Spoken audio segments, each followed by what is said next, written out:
Hoje é um dia muito feliz para mim.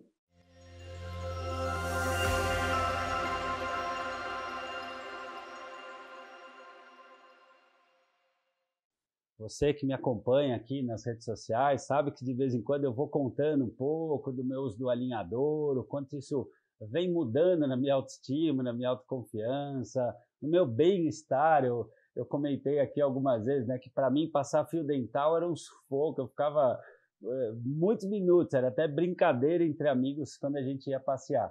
E que isso vem fazendo um impacto muito bacana. Me empolguei tanto com os serviços deste local tão especial que levei profissionais, trabalho na minha equipe, levei minha mãe, e aí fui me encantando com a equipe desse cara aqui, que é não só um profissional hiper gabaritado, super formado, mas um gentleman, um ser humano muito doce, muito querido, calmo, aquela pessoa que você fala, nossa, existe esse tipo de pessoa na odontologia. E aí ele concedeu aqui um tempinho do espaço, eu sei que a tua agenda é incrivelmente tomada, você é o diretor clínico, né, de um centro odontológico super competitivo e disputado, mas muito obrigado aqui, porque a gente procura sempre trazer conteúdos bacanas para você, mãe, pai, vó, enteada, enfim, porque no fundo, o que a gente quer é o que você quer, que teu filho, tua filha vá bem e que você também esteja bem. Então, primeiro, além de agradecer, eu começo já aqui te perguntando, né, o que te fascinou no mundo da odontologia? O que te fez buscar essa área? Bom, Léo, primeiro gostaria de agradecer. Para mim, eu estou muito, muito feliz de estar aqui, de poder contribuir com você, que é uma pessoa também que eu admiro muito. Eu aprendi e aprendo muito com você, eu tenho acompanhado você também, os seus conteúdos, as coisas que você fala, o jeito que você fala dos filhos, é o jeito que eu acho que é o correto, é o jeito que eu procurei educar meus filhos. E hoje em dia a gente vai se aliando, né? A gente vai se juntando com as pessoas que a gente tem afinidades. E eu tenho muita afinidade com você, o seu trabalho, também admiro muito. Enfim, eu fui fazer odontologia porque eu sempre gostei de mexer com coisas pequenas. Eu montava e desmontava relógio, eu mexia com coisas eletrônicas e num determinado momento eu achei que eu ia ser engenheiro eletrônico. E só que eu, na verdade, eu falava, bom, eu não gosto de engenharia, eu não gosto de exatos, eu gosto de humanas, eu gosto de conversar, eu gosto de pessoas e gosto de mexer em coisas pequenas. E aí, por exclusão, eu acabei falando, vou fazer odontologia. E desde o primeiro ano de faculdade eu me encantei. Eu entrei na faculdade, saí da escola e já entrei com 17 anos, eu já estava na faculdade. E uma coisa engraçada é que na faculdade eu era louco para anestesiar. Eu já queria botar a mão na massa. E tinha na USP, eu fiz a USP e sábado à tarde tinha um atendimento de emergência. E aí eu me inscrevi lá no primeiro ano, os caras falaram, mas você está no primeiro ano, você vai fazer... O que você quer fazer? Aí eu comecei de sábado à tarde, todo mundo, aquele sábado de sol, tal, todo mundo saindo para viajar e eu indo lá fazer aquele estágio. E eu lembro que tinha um professor que depois até virou um amigão meu, toda vez eu falava, ó, fulano, deixa eu anestesiar. Ele falou, você é louco, moleque, você é novinho, sai daí. Você... Falou, não, deixa eu anestesiar, eu quero começar a atender. Ele falou, não, bom, passou uns 2, 3 meses, como era sábado à tarde, ele chegou num dia, ele tinha comido uma feijoada. Aí ele chegou meio molão, estava meio paradão e tal.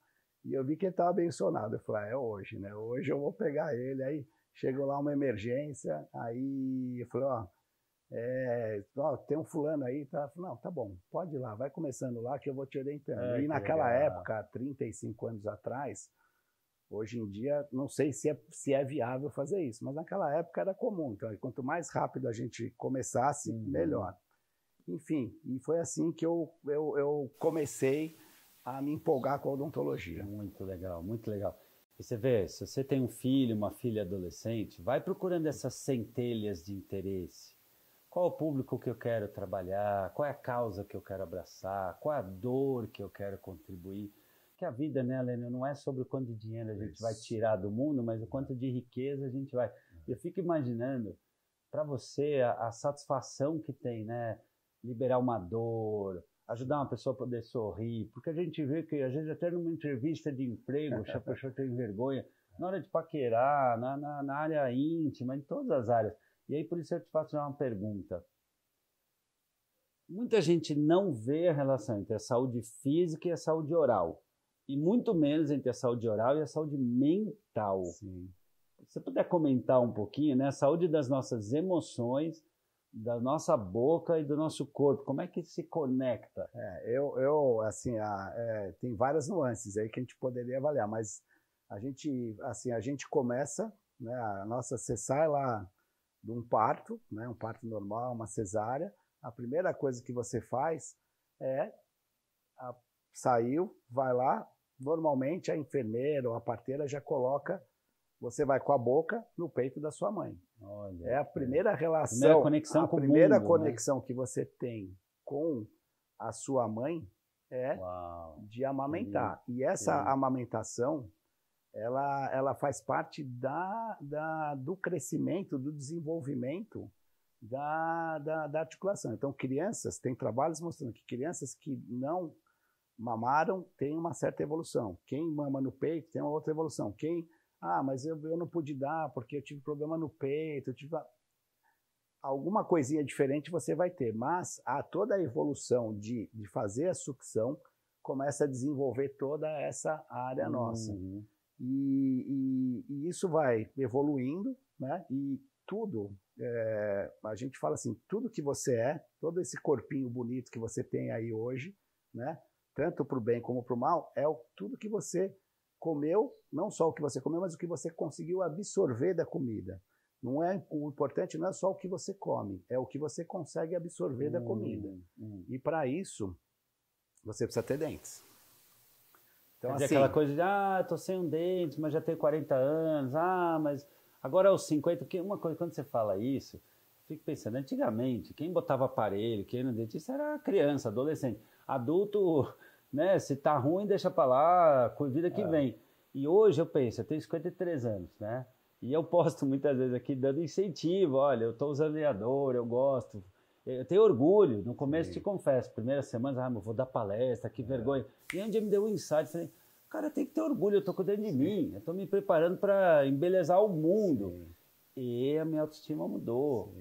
É legal te ouvir falar isso. O sorriso, eu acho assim, você encontrar com uma pessoa, abrir um sorriso e já te dá assim, já abre o coração. Então, eu tenho uma facilidade de sorrir.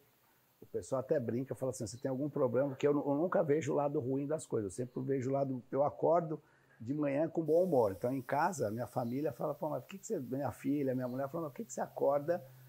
Qual o motivo de você estar rindo? Eu falei, eu acordo feliz, eu tenho um bom humor natural. Então, assim, quem não consegue sorrir, não consegue se comunicar tão bem com o parceiro, com o ser humano. Então, assim, tem uma dificuldade maior. Então, assim, eu acho que o princípio inicial é um sorriso. O sorriso é a base de tudo. E eu fico pensando, né, o quanto as coisas funcionam nos dois lados, né? Uma pessoa que tenha depressão ou muita ansiedade vai ter questões orais, vai comer demais, não vai ter autoestima para escovar o dente, aí a oralidade fica de alguma forma prejudicada, aí deprime mais, quer dizer, vai ter um ciclo vicioso, mas o bom é que eu te ouvi corrobora essa ideia, né, que dá para mudar e ir para o ciclo virtuoso, dá para mudar, cabeça dá para mudar oralidade. Atendendo, a gente atende uma quantidade desses 35 anos aí de formado, eu tive a oportunidade de atender, eu dar aula em vários lugares, eu dei aula acho que em 6 ou 7 faculdades, atendo lá no hospital que a gente atende milhares de pessoas todo mês. Então, assim, de você ver tantos casos, você percebe o seguinte, as pessoas que conseguem se tão bem fisicamente, mentalmente, elas conseguem ter um cuidado melhor com a boca, porque elas estão bem e elas se relacionam com outras pessoas. E o inverso é verdadeiro. As pessoas que estão mal, é o que você está falando, ela começa ela não cuida do dente, não escova, ela come demais. Então, assim, a gente começa a ter pequenas coisas que você vai, como se fosse ganho, né? A gente fala, tenta fazer isso, aí a pessoa vai lá, faz. Vamos escovar melhor, vamos mudar, vamos mastigar melhor. E você percebe que 1 mês, 2 meses, 3 meses, a autoestima da pessoa muda tanto que chega a mudar até o perfil do corpo. Eu tive um exemplo hoje de manhã, por incrível que pareça, de uma pessoa que a gente está tratando há um ano e pouco, que chegou num estado assim, imagina uma pessoa vermelha, ansiosa, medrosa, cheinha, e que não tinha dentes, e que de repente começou a se tratar, falou, doutor, aí eu vi ele hoje, uma pessoa magrinha, tranquila, serena, feliz, falou, doutor, vocês mudaram a minha vida aqui, porque assim, eu comecei a me tratar, eu falei, se vocês tiveram paciência de me atender, por que eu não vou me cuidar? Aí ele começou a se cuidar e, enfim, e foi melhorando. Que demais. Agora vamos falar de um tema delicado, né? Halitose. É um tema delicado para a pessoa em relação à autoestima. A gente sabe que isso pode afetar uma entrevista de emprego, amizade, paquera, autoestima. Eu queria te ouvir um pouquinho, porque isso é um tema tão mal compreendido. As pessoas acham que é o cara vagabundo, é o cara folgado. Mas do ponto de vista emocional, a gente sabe que às vezes é um trauma, é um mau aprendizado, é uma questão de fragilidade emocional. Eu sempre falo, mãe, se você está olhando que a tua filha está começando a ficar com o dente sujo, se você começa a perceber que é uma luta para ela escovar o dente, se o teu filho, de repente, você olha, ele sorri, você vê que está lá com aquele tártaro, é uma hora de procurar um cuidado, porque ele está dizendo alguma coisa. Todo comportamento está dizendo algo. E quando o comportamento está dizendo que eu não tenho tanto valor, é hora de procurar ajuda. E uma coisa que eu acho legal é que mudando a questão da saúde oral, muda o emocional. E mudando o emocional, muitas vezes a pessoa também se encoraja a ir procurar. Está intimamente vinculado.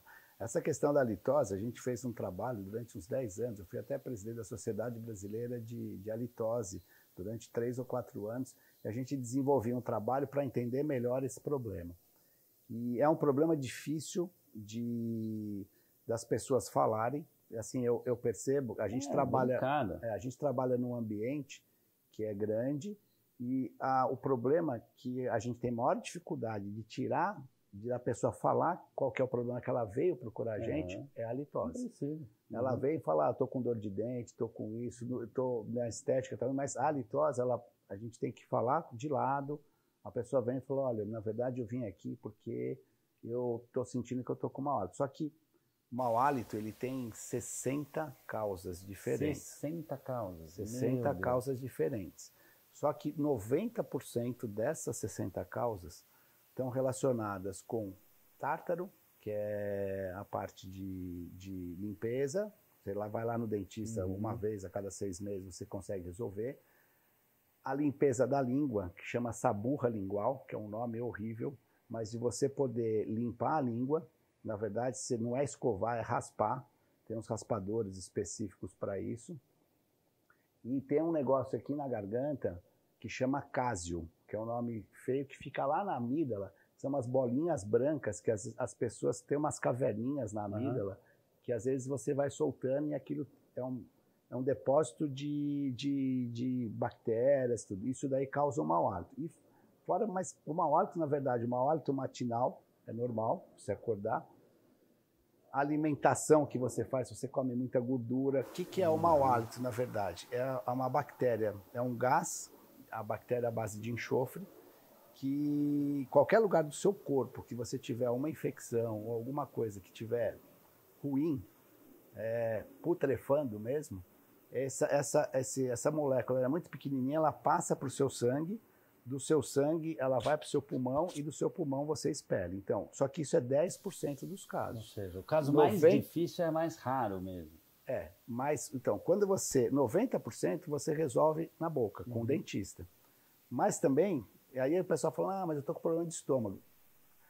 Quase zero problema de estômago, de mau hálito. Só se a pessoa tiver um câncer, alguma coisa ruim, mas Normalmente, em outra região, você pode ter, por exemplo, sinusite, você pode ter problema de intestino, você pode ter infecções no corpo, mas aí é um outro tratamento. Então, na verdade, é um tratamento que você faz quando você resolve com o dentista, 90% resolve. Senão você precisa da ajuda de um outro profissional, que aí o dentista é que vai orientar. Legal. Eu acho que você está deixando aqui uma mensagem muito importante, que para tudo tem jeitos. Eu gosto de dizer, né, Lênio, que para tudo tem jeitos. Como na minha área, a pessoa vem se tratar de depressão. Para uma pessoa, a conversa vai resolver. Para outra, é a conversa mais atividade física. Outra, conversa mais atividade física, mais meditação.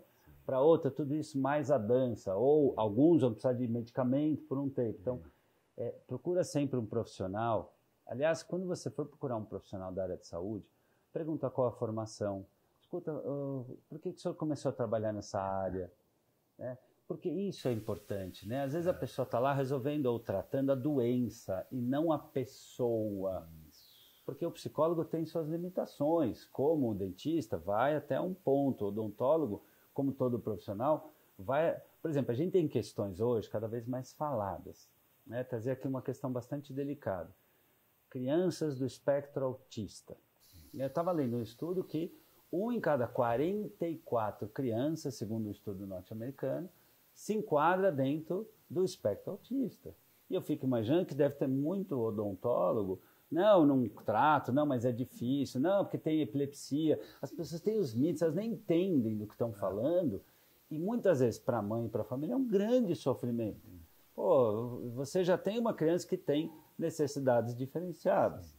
Numa sociedade como a brasileira, que julga, que é crítica, que é preconceituosa, em muitos casos. A gente vive, o Brasil é um país violento, né?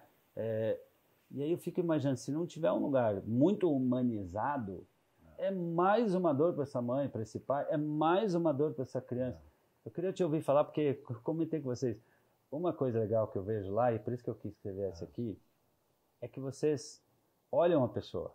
Existe uma humanização, tem um carinho, é muito legal. Você vai eu nunca imaginei que um dia eu falar, e eu fiz um post outro dia, pô, eu gosto de ir lá, é gostoso, as pessoas te cumprimentam, isso é raro.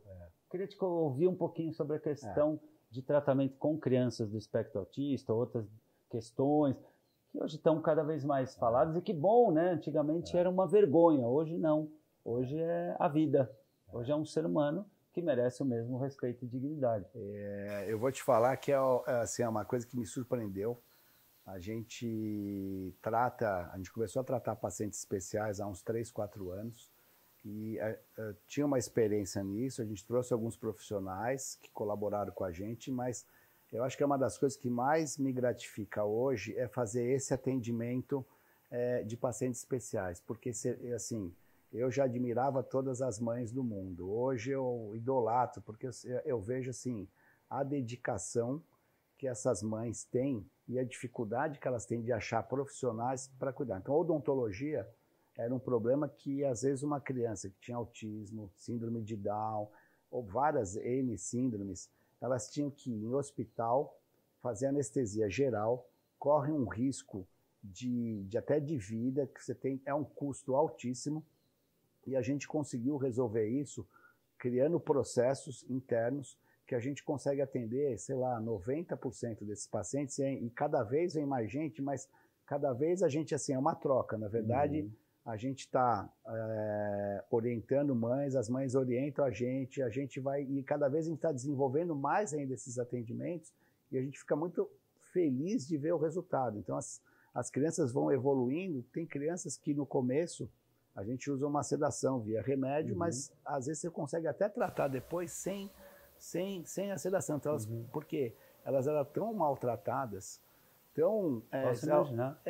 Porque segura, porque amarra, porque força. Então, assim, mesmo que a criança que pareça que não tem aquele às vezes não fala, mas elas sentem o ambiente. Então, assim, é muito, muito gratificante. A gente fica muito, muito feliz e, assim, a equipe que tem lá, eu só posso agradecer também todo mundo que ajuda a gente lá. Você vê, né? Então, gente, você que é mãe, você que é pai, eu falo muito isso aqui. Você já me viu minhas postagens, eu sempre reforço isso.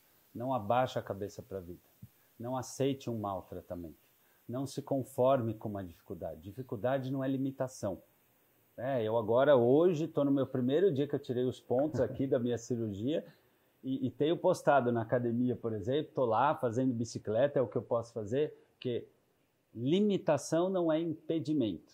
Limitação é uma foto, não é o fato. É como eu estou, não como eu posso ficar. Então, quero te agradecer muito esse papo que a gente teve. Eu tinha essa dívida de gratidão com você e com todo o teu time ali, que me atende, hoje atende minha família. Eu sou super fã do seu trabalho, indico para todo mundo, porque realmente a gente tem que procurar se aproximar de pessoas, de profissionais, que, como você sabe, eu falo sempre muito isso aqui, digam um sim à vida boa e feliz que a gente quer e merece. Não sei se você tem alguma mensagem final, eu quero já deixar aqui a minha gratidão profunda. A minha mensagem é agradecer você ter confiado na gente, de ter ido lá, de estar levando a sua família e de estar dando esse feedback para a gente. Na verdade, um feedback de uma pessoa como você, que tem todo esse conhecimento psicológico, a gente faz as coisas, muitas vezes, automaticamente. E isso, a gente está aprendendo muito com você e aplicando algumas coisas que você fala, que eu acho super importante. Então, só tenho a agradecer e é isso. Que bom, que bom. E também falando de agradecimento, eu não poderia deixar de agradecer também aqui o nosso amigo em comum, Maria José Cardoso, psicóloga, que trabalha na minha equipe, uma psicóloga top de linha, uma craque da psicologia, que ao longo dos anos também já fez um trabalho ali com o seu time de empoderamento, motivação, união, e que me apresentou esse cara aqui que acabou virando um amigão, né? E toda a equipe dele que é muito querido. Então, beijo no coração. Obrigado aqui pelo espaço.